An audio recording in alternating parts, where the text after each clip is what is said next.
అంటే మాట్లాడితే ₹1 అనౌన్స్ చేసి ఈ రోజుకి ఆ ₹1 ఎక్కడుందో తెలియదండి. మనం మాటలు చెప్పలేదు, నిలబడ్డాం. అలాగే మేము ఒక క్యాంపెయిన్ స్టార్ట్ చేసాం. ఈ వరదల ఈ సమయంలో దాతలందరూ ముందుకు రండి, సీఎం రిలీఫ్ ఫండ్కి ఇమ్మంటే చిన్నపిల్లలు స్కూల్ విద్యార్థుల దగ్గర నుంచి ఒక రోజు కూలి పని చేసుకునే ఒక కూలి ₹600 సంపాదించే ఒక కూలీ సోదరుడు వరకు పెద్ద పెద్ద వ్యాపారవేత్తలు, పారిశ్రామికవేత్తలు అందరూ కూడా ముందొచ్చి ఈ రోజున ఆంధ్రప్రదేశ్కి అండగా ఉన్నందుకు ప్రతి ఒక్కరికి చంద్రబాబు గారి మన సిపిఎంఎన్ సీఎం రిలీఫ్ ఫండ్కి అందరూ చాలా భారీగా విరాళాలు ఇచ్చినందుకు మీ అందరికీ నా హృదయపూర్వక ధన్యవాదాలు, దాతలందరికీ నా హృదయపూర్వక ధన్యవాదాలు తెలుపుకుంటా ఉన్నాను. ఇచ్చారు.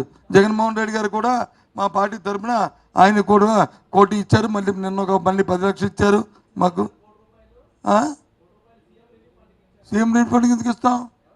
మేము ప్రజలకి బాధ్యత మేమే పంచుతున్నాం.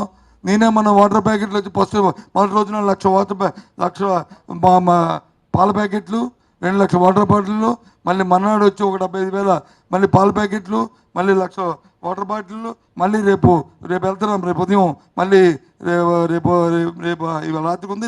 రేపు ఉదయం మళ్ళీ ప్రెస్ కాన్ఫరెన్స్ పెట్టి 50,000 కుటుంబాలకు వచ్చి గ్రాసరీస్ ఇస్తున్నాం.